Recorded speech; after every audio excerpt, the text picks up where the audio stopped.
तो आपने जमकर कैंपेनिंग की है, तो आपको कहीं पर लगा कि बीजेपी के खिलाफ कोई एंटी इनकम्बेंसी सेंटिमेंट या कुछ ऐसे वेव कुछ लगा आपको? वैसे चुनाव घोषित होने के बाद मैं किसी राज्य का दौरा नहीं कर पाया हूं, क्योंकि इलेक्शन कमीशन ने कुछ मर्यादाएं रखी थी और मेरा प्रयास रहता है कि मैं मर्यादाओं का पालन करूं। लेकिन वर्चुअली मुझे बीच बीच में कार्यकर्ताओं से बातचीत करने का अवसर मिला है। चुनाव का समय हो या न हो, भारतीय जनता पार्टी संगठन में हो या सरकार में हो, हम हमेशा जनता जनार्दन की सेवा में लगे रहते हैं। और जब सरकार में होते हैं तो बहुत अधिक तीव्रता से, अधिक विस्तार से सबका साथ, सबका विकास, इस मूल मंत्र को लेकर के जी जान से जुटे रहते हैं। और मैं इस चुनाव में भी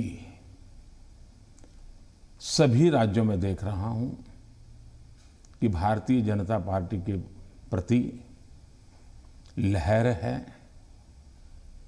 भारी बहुमत से भारतीय जनता पार्टी जीतेगी और भारतीय जनता पार्टी को सेवा करने का मौका इन सभी 5 राज्यों की जनता देगी। और ये भी सही है कि जिन राज्यों में हमें सेवा करने का मौका मिला है, उन्होंने हमें परखा है, हमारे काम को देखा है और उसका परिणाम होगा। पहले के ज़माने में पॉलिटिकल फील्ड में एनालिसिस करते समय एक शब्द पॉपुलर हो चुका है, एंटी इनकम्बेंसी। मैं समझता हूं कि हमारे देश में वक्त बदला, लेकिन कभी कभी टर्मिनोलॉजी नहीं बदली। और ये कारण ये है कि पहले जो सरकारें चलती थी वो फाइलों पे हस्ताक्षर करना, मनमर्जी के लोगों की फाइल को प्रायोरिटी देना, योजनाएं चुनाव को केंद्र में रख के घोषित करना और कभी कभी जाकर के फीते काट के चले आना, शिलान्यास करके चले आना। डिलीवरी के तरफ कभी योगदान उनका ध्यान नहीं रहता था। उनको लगता था घोषणा हो गई, यानी विज्ञान भवन में दिया जलाया तो उनको लगता था काम हो गया। और जब लोगों को काम नजर नहीं आता है और घोषणाएं बार बार सुनने को मिलती हैं, तब एंटी इनकम्बेंसी का जन्म होता है।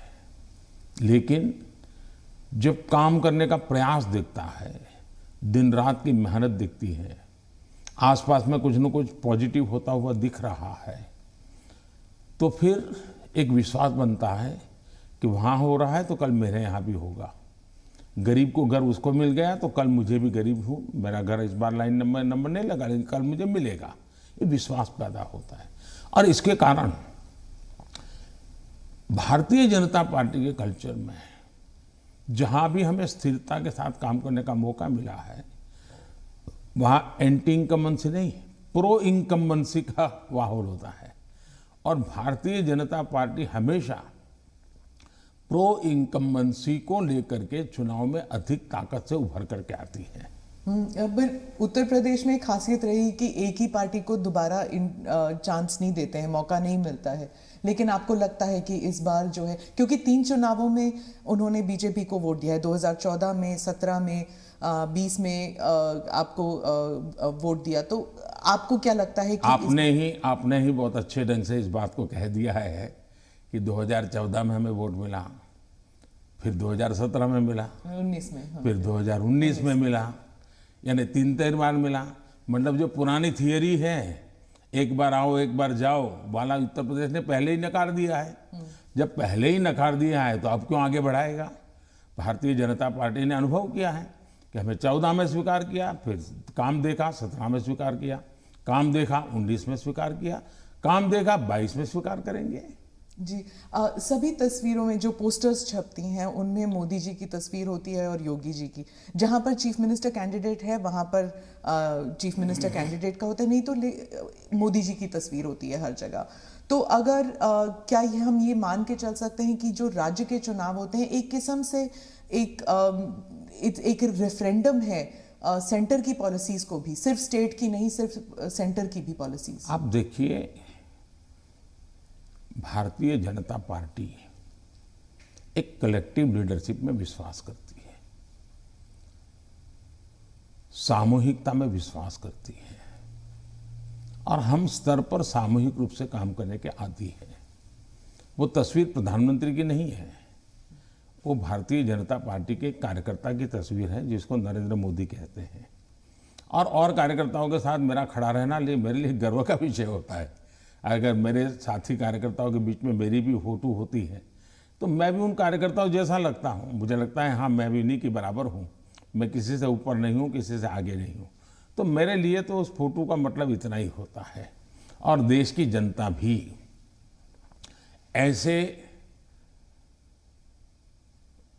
ये जो फैशन हो गई है कि हर चुनाव या न फलाने का, हर चुनाव ढीकने का, मैं समझता हूँ ये चुनाव हमारे कार्य का है, हमारे आचार विचार का है, हमारी नीतियों का है और सबसे ज़्यादा हमारी नीयत का है।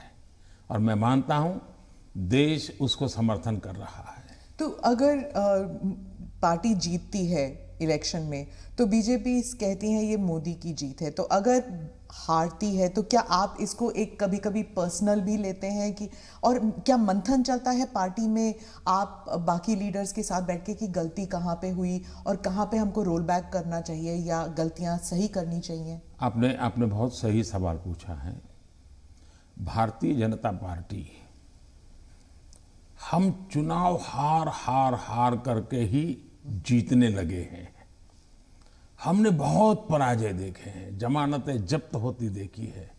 मैं तो तब राजनीति में नहीं था, लेकिन एक बार मैंने देखा कि चुनाव में ये जनसंघ था, उस समय शायद दीपक निशान था उनका, और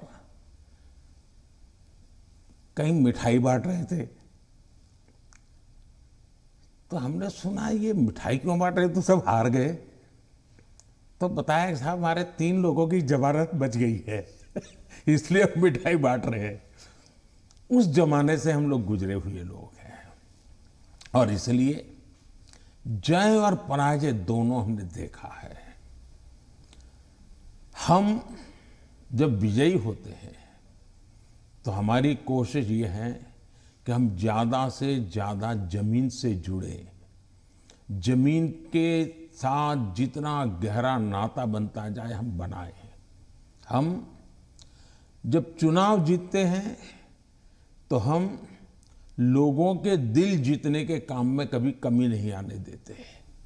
हमारे लिए हर पल, हर दिन, हर योजना, हर काम जनता जनार्दन के दिलों को जीतना, और दिल तब जीते जाता है जब उनको समाधान होता है, संतोष होता है। तो हम हमारी शक्ति उसी में लगाते हैं और हम बहुत कॉन्शियसली प्रयास करते हैं कि जीत हमारे सर पे न चढ़ जाए, हमारे दिमाग में वो सवार न हो जाए, और इसलिए हम धरती पर रहते हैं। जहाँ तक पराजय का सवाल है, हम पराजय में भी आशा को खोजते रहते हैं। हम निराशा में डूब करके इसने किया, उसने किया, इसको वो ये करो, डिक ना करो, फलाना करो, इस चक्कर में नहीं पड़ते। हम सोचते हैं कि सामने वाले की रणनीति क्या थी, उसके तौर तरीके क्या थे, वो लोगों को गुमराह करने में क्यों सफल हुआ, हमारी बात को हम कैसे पहुंचाएंगे। हम औरों का भी अभ्यास करते हैं, हमारा भी अभ्यास करते हैं, हम स्थितियों का भी अभ्यास करते हैं, हम उस प्रकार के योजनाओं का भी अभ्यास करते हैं और फिर हम आगे की रणनीति बनाते हैं। हम हर चुनाव से सीखते हैं, चुनाव जय का हो या चुनाव पराजय का हो। हमारे लिए चुनाव एक प्रकार से ओपन यूनिवर्सिटी है, जिसमें हम नए रिक्रूटमेंट के लिए अवसर भी मिलता है और अपने आप को तराशने का भी अवसर मिलता है। तो हम चुनाव को एक प्रकार से हमारा एजुकेशन का पीरियड मानते हैं।